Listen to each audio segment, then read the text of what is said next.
त्रेता में यही घटना राम के साथ घटी थी। द्वापर में यही घटना धर्मराज युधिष्ठिर के साथ घटी थी, जब धूर्त शकुनी की दुष्ट चालों ने राज्य के अधिकारी को राज्य से बाहर कर दिया था। अध्यक्ष जी, यदि एक मंथरा और एक शकुनी राम और युधिष्ठिर जैसे महापुरुषों को सत्ता से बाहर कर सकते हैं, तो हमारे खिलाफ तो कितनी मंथराएं और कितने शकुनी हिंदुस्तान में उस दिन राम राज्य की भूमिका तैयार हो गई। धर्मनिरपेक्षता का बाना पहनकर हम पर सांप्रदायिकता का आरोप लगाकर ये तमाम लोग एक साथ हो गए। हम सांप्रदायिक हैं क्योंकि हम वंदे मातरम गाने की वकालत करते हैं, क्योंकि हम राष्ट्रीय ध्वज के सम्मान के लिए लड़ते हैं, क्योंकि हम धारा 370 को समाप्त करने की मांग करते हैं, हिंदुस्तान में समान नागरिक संहिता बनाने की बात करते हैं, क्योंकि हम कश्मीरी शरणार्थियों के दर्द को जबान देने की।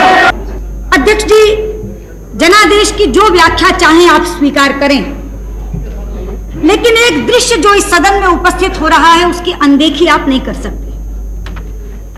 आज से पहले इस सदन में एक दल की सरकार होती थी और बिखरा हुआ विपक्ष होता था, लेकिन आज बिखरी हुई सरकार है और एकजुट विपक्ष है।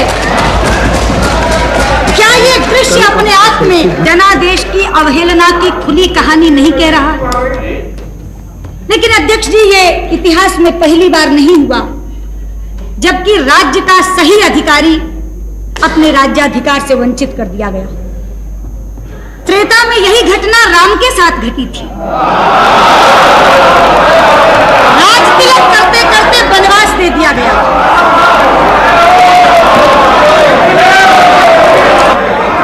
द्वापर में यही घटना धर्मराज युधिष्ठिर के साथ घटी थी,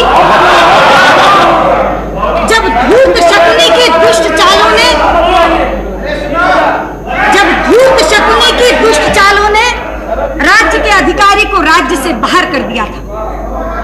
अध्यक्ष जी, यदि एक मंथरा और एक शकुनी राम और युधिष्ठिर जैसे महापुरुषों को सत्ता से बाहर कर सकते हैं, तो हमारे खिलाफ तो कितनी मंथराएं और कितने शकुनी हम राज्य में बने कैसे रह सकते थे? अध्यक्ष जी, शायद राम राज्य और सुराज्य की नियति ही यही है। प्लीज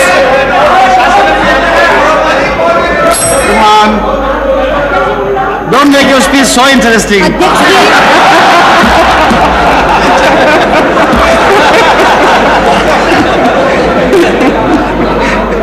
अध्यक्ष जी, राम राज्य और सुराज्य की शायद नियति ही ये है कि वो एक बड़े झटके के बाद मिलता है, और इसीलिए मैं पूरे विश्वास से कहना चाहती हूँ, कि जिस दिन 28 तारीख की दोपहर को मेरे आदरणीय नेता अटल बिहारी वाजपेयी ने इस सदन में प्रधानमंत्री पद से अपने त्याग पत्र की घोषणा की थी, हिंदुस्तान में उस दिन राम राज्य की भूमिका तैयार हो गई। हिंदुस्तान में उस दिन सुराज्य की नींव पड़ गई थी। दूरदर्शन के सामने जीवंत प्रसारण देखने वाला हिंदुस्तान का वो मतदाता उनके त्याग पत्र की घोषणा के साथ कह उठा था, ये अन्याय हुआ है, अन्याय हुआ है।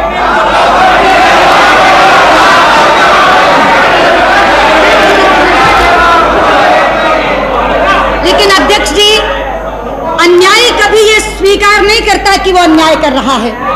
अन्यायी तो अपने स्वार्थ को सिद्धांत का बाना पहनाकर इस तरह प्रस्तुत करता है जैसे सबसे बड़ा न्याय कर रहा है, और यही इस सदन में घटा। यही इस सदन में घटा।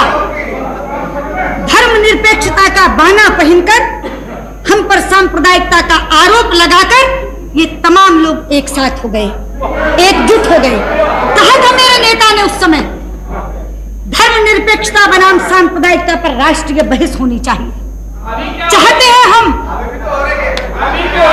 चाहते हैं कि इस देश के संविधान निर्माताओं ने धर्मनिरपेक्षता की क्या कल्पना की थी और इस देश के शासकों ने उसे किस स्वरूप में ढाल दिया, इस पर राष्ट्रीय बहस होनी चाहिए। अध्यक्ष जी, हम सांप्रदायिक हैं, हाँ, हाँ, हाँ,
क्या व्यवस्था है? मैं हिंदू नहीं हूँ, मुझको मंदिर जाने से रोका गया।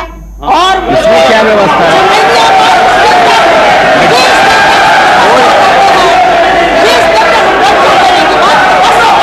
कोई व्यवस्था नहीं है भाई,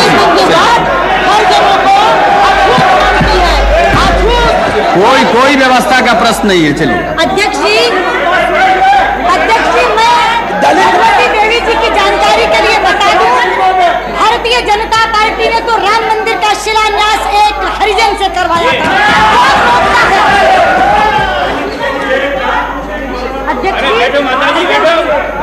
अध्यक्ष जी, मैं कह रही थी ये सेकुलर है, ये कांग्रेस जन दिल्ली की सड़कों पर 3000 सिखों का कत्लेआम करने वाले ये कांग्रेसमैन सेकुलर हैं, और आप बिहार के साक्षी हैं।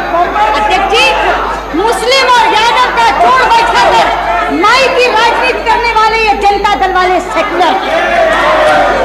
हाँ क्या सभापति जी, मैं नहीं जानता कि सदन में कितने अध्यक्ष काम कर रहे हैं। मैं केवल आपसे निवेदन कर रहा था कि कोई सदस्य अगर बोल रहा हो तो दूसरे सदस्यों को कम से कम हमारे जैसे लोगों को ये अनुमति देनी चाहिए कि उनकी बात हम सुन सकें।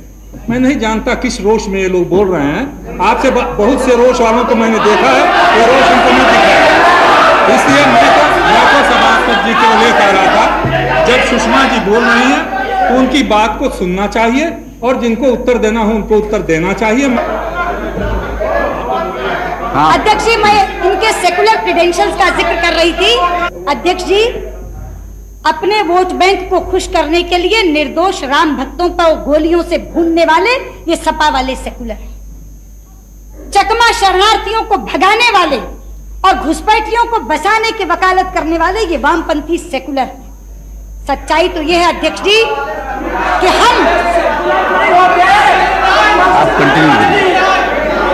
सच्चाई तो ये है अध्यक्ष जी कि चूंकि हम अपने हिंदू होने पर शर्म महसूस नहीं करते, इसलिए हम कम्युनल हैं, इसलिए हम सांप्रदायिक हैं। और इस देश में जब तक आप अपने हिंदू होने पर शर्मिंदगी महसूस नहीं करते, आपको इन तथाकथित बुद्धिजीवियों से सेकुलर होने का सर्टिफिकेट नहीं मिल सकता।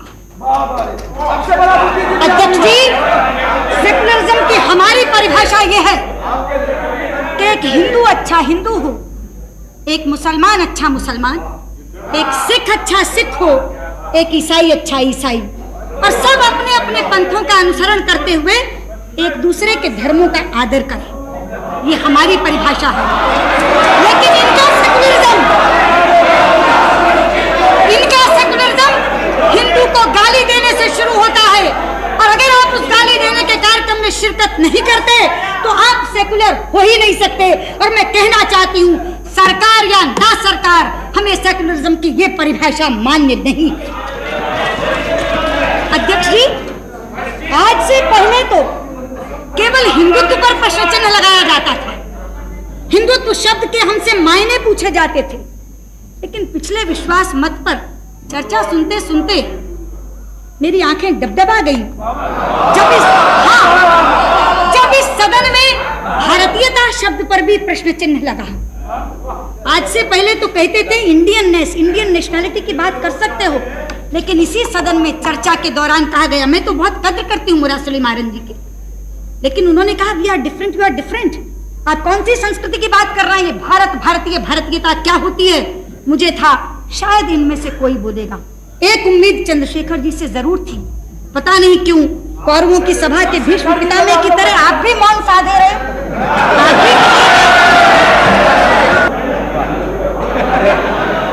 अध्यक्ष जी, मैं अपने मित्र मुरासली मारन जी से बहुत अदब से ये कहना चाहूंगी, भारतीयता के माने कहीं पूछने जाने की जरूरत नहीं है। अरे भारतीयता का अर्थ यही है कि भंगड़े से भरतनाट्यम तक सारे नृत्य भारतवर्ष के नृत्य हैं। भारतीयता के माने ये हैं कि जम्मू के राजमा चावल और पंजाब की मक्की की रोटी से लेकर दक्षिण के इडली डोसे तक सारे आहार भारतवर्ष के आहार। भारतीयता का अर्थ यही है कि अमरनाथ से लेकर रामेश्वरम तक सारे तीर्थ भारतवर्ष के तीर्थ हैं। आप पूछते हैं कि एक संस्कृति के क्या मायने हैं? Those are not Indian.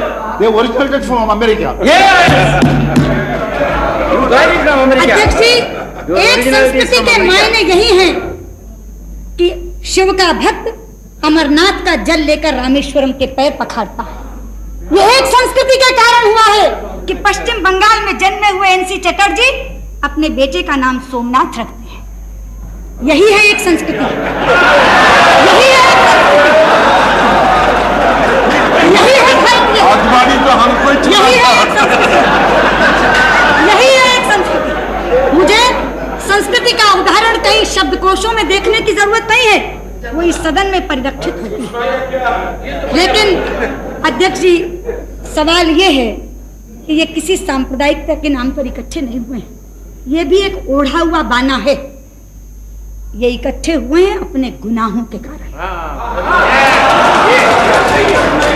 ये इकट्ठे हुए हैं एक दूसरे को बख्श देने की सौदेबाजी के कारण। जी हाँ, ये अपने अपराधों के बेपर्दा होने के भय से इकट्ठे हुए हैं। अध्यक्ष जी, ये सांप्रदायिकता के नाम पर हुई साझेदारी नहीं है। अध्यक्ष जी, ये चारा कांड और हवाला कांड की साझेदारी है। चारा कांड और हवाला कांड का हवाला कांड की साझेदारी है तो सोमनाथ जी को उठना ही नहीं चाहिए, इशारा समझना चाहिए मैं किसकी साझेदारी की तरफ जिक्र कर रही हूँ। अध्यक्ष जी, ऐसे नहीं हुआ कि कॉमन मिनिमम प्रोग्राम में एक शब्द करप्शन के पेंडिंग केसेस के बारे में नहीं है, ये ऐसे ही हो गया। आखिर 4 लोग बैठे, सारी चीजों पर चर्चा हुई, लेकिन पूरे प्रोग्राम में से बोफोर्स गायब है, सेंट किट्स गायब है, जेएमएम गायब है, शुगर स्कैंडल गायब है, पीएसयू डिसइन्वेस्टमेंट स्कैम गायब है। अरे जिनका ढिंडोरा पीट के चुनाव में गए थे, Narasimha Rao epitome of corruption की चार्जशीट निकालकर चुनाव में गए थे, आज उसके ऊपर एक शब्द भी नहीं।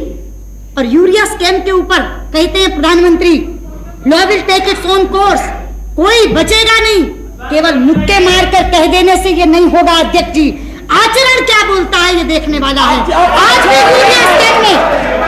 यूरिया स्कैम में अफसर पकड़े गए हैं, लेकिन दोनों के रिश्तेदार अभी नहीं पकड़े गए। 5 दिन का समय दिया गया, आखिर क्यों? इसलिए मैं कहती हूँ ये साझेदारी सांप्रदायिकता के नाम पर नहीं हुई है, ये साझेदारी एक दूसरे को माफ करने के सिद्धांत के नाम पर की गई साझेदारी। अध्यक्ष जी, ये कहते हैं, रामविलास पासवान कहते हैं ये सरकार चलेगी। आज यहाँ कहा जाता है ये सरकार चलेगी नहीं, दौड़ेगी, 5 साल तक रहेगी। अरे मैं पूछना चाहती हूँ अध्यक्ष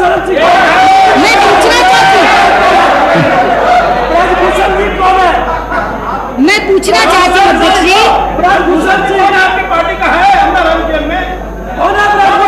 मैं पूछना चाहती हूँ, मेरे नेता ने तो नहीं कहा, बयान तो पहला बीजू पटनायक का आया पहला बयान, this government will not last. किस घटक के हैं वो? भाजपा के। बुद्धदेव भट्टाचार्य का बयान आया, हाँ वही मैं बुद्धदेव आचार्य का बयान आया, this government will not last for 6 months। ये किस घटक के हैं? भाजपा के। Okay, you stand corrected. अध्यक्ष जी, मुझे करेक्ट करने की क्या जरूरत है? पहली स्टेटमेंट छपी, उसका जिक्र मैंने कर दिया, डिनायल इन्होंने किया, उसका जिक्र इन्होंने कर दिया, दोनों चीज रिकॉर्ड पर आ जाएंगी। आगे बढ़िए। नरसिंह राव जी के हवाले से कहा गया कि चुनाव के लिए 7 महीने से 1 साल के बीच में तैयार रहना चाहिए। ये बयान भाजपा की तरफ से तो नहीं आया। इतने अंतर विरोधों के साथ जो सरकार चल रही है, क्या सांझ है नारायण दत्त तिवारी और मुलायम सिंह यादव में? मैं पूछना चाहती हूँ, क्या सांझ है? आ गए बीजू पटनायक जी, क्या सांझ है आदरणीय बीजू पटनायक जी आप में और जेबी पटनायक में? इधर एड्रेस करिए आपने। अध्यक्ष जी, सुषमा जी आप इधर एड्रेस करिए। चारे और खाद के अलावा क्या सांझ है राम लखन सिंह यादव और लालू यादव में? क्या सांझ है ममता बनर्जी और सोमनाथ चटर्जी में? मैं पूछना चाहती हूँ, उत्तराखंडी महिलाओं के सम्मान का सौदा करके नारायण दत्त तिवारी मुलायम सिंह के बगल में क्यों बैठे? तमिलनाडु के हितों की अनदेखी करके करुणानिधि ने देवे गौड़ा को नेता क्यों स्वीकार किया?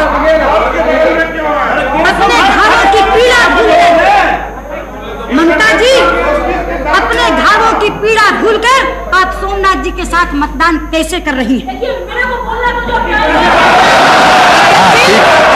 हाँ ठीक है, ठीक बहुत ममता जी, आपको बोलना है, इसके लिए एडवांस नोटिस देने की कोई जरूरत नहीं है, उनको बोल लेने दीजिए। ठीक है, आपका नाम आपकी पार्टी से आएगा तो बोल लीजिएगा, उनको बोल लेने दीजिए। मैं बताना चाहती हूँ अध्यक्ष जी, मैं नाम क्यों ले रही हूँ। मुझे वो दृश्य जिसका तस याद है, मेरी आंखों में बसा हुआ है। मैं राज्यसभा की दर्शक दीर्घा में बैठी थी। इसी सदन में नरसिंह राव जी की सरकार के खिलाफ अविश्वास प्रस्ताव पर मतदान हो रहा था। मैं वहां से बैठी देख रही थी, एक व्हील चेयर के ऊपर ममता जी को लाया गया था। यहीं बैठी थी वो, चोटों से आए बुखार के कारण कांप रही थी। बराबर में बैठी 2 सांसद महिलाओं ने उन्हें लाल कंबल उड़ाया था। वहां बैठी हुई मैं उस समय कम्युनिस्टों की हिंसक प्रवृत्ति को कोस रही थी।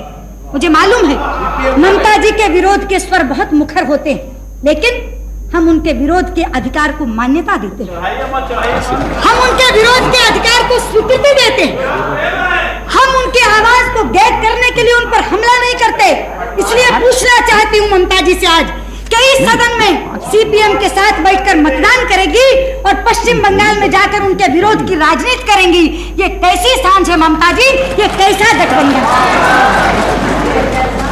अध्यक्ष जी, मैं जिक्र कर रही थी कि केवल व्यक्तियों में अंतर विरोध नहीं है, जो कार्यक्रमों में अंतर विरोध झलकता है वो तो माशाअल्लाह। जब इनका प्रोग्राम आया, मिनिमम प्रोग्राम, मैंने उसको आदि से अंत तक पढ़ा। एक बार मुझे लगा कि कुछ गलत पढ़ा गया, ये हो नहीं सकता।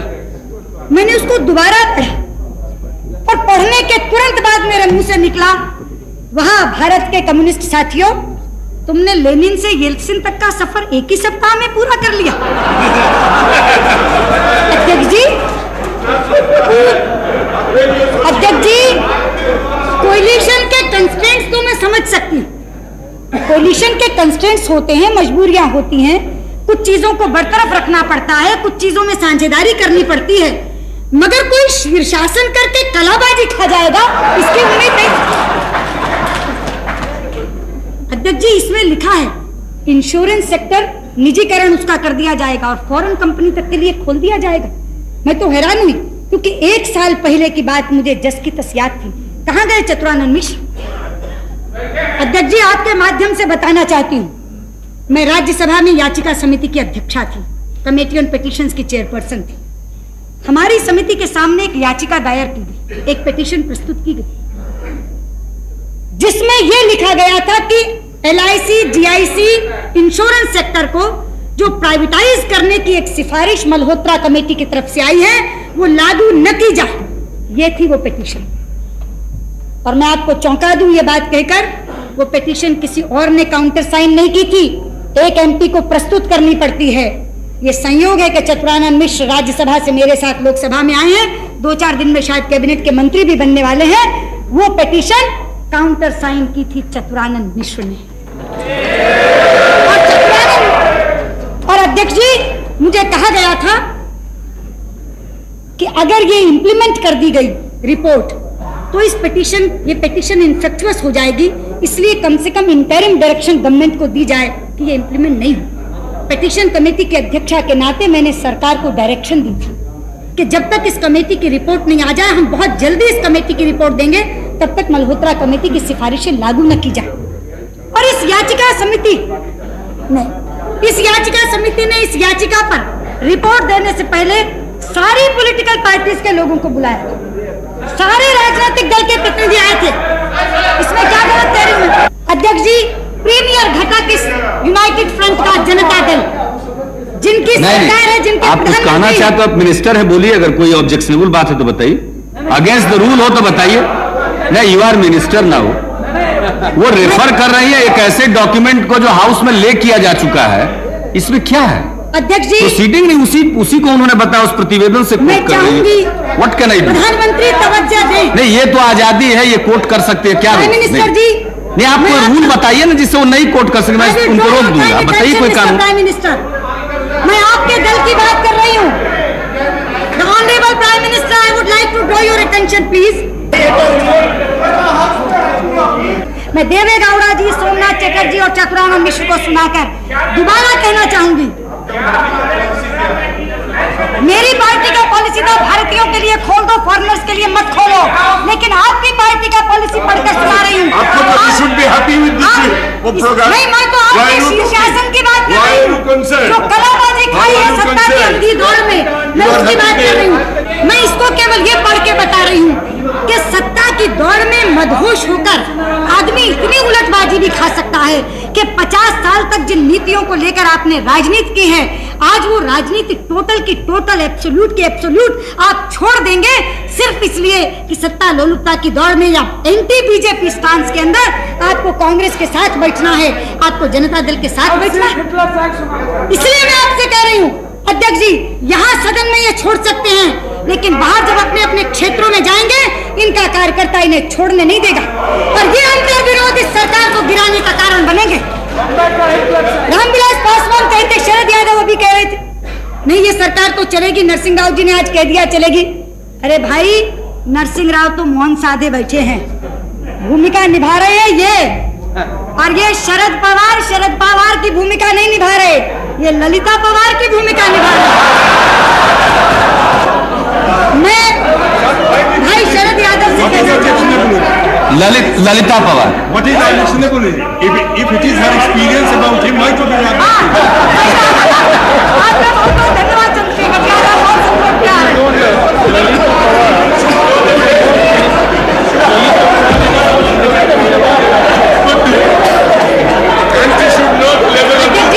अब आप कंक्लूड करिए। अब समाप्त कर रहे हैं। मैं इसलिए भाई शरद यादव से कहना चाहूंगी कि ये प्रयोग नया नहीं है। मैं भाई शरद यादव से केवल इतना कह रही थी, ये प्रयोग नया नहीं है, ये प्रयोग आपके गुरु राजनारायण जी पहले कर चुके हैं। 20 दिन के अंदर कांग्रेस ने समर्थन वापस लिया था और मेरे आदरणीय नेता चंद्रशेखर जी बैठे, 4 महीने के अंदर इनसे समर्थन वापस लिया था। आप किस आधार पर विश्वास कर रहे हैं? किस आधार? आपके विश्वास का कोई आधार होना चाहिए। इतिहास से भी कुछ नहीं सीखा। और मैं कांग्रेस की बात क्या करूं? मैं कांग्रेस की बात क्या करूं? मैं तो भाई शरद यादव से ही पूछूंगी कि भैया अपने समाजवादियों का इतिहास भी तो है। अभी कह रहे थे शरद यादव, डॉक्टर लोहिया यहाँ पर थे, डॉक्टर लोहिया थे। समाजवादियों के पास तो डॉक्टर लोहिया की 2 रेडीमेड उक्तियां सरकार बनाने और सरकार गिराने के लिए हर समय मौजूद हैं।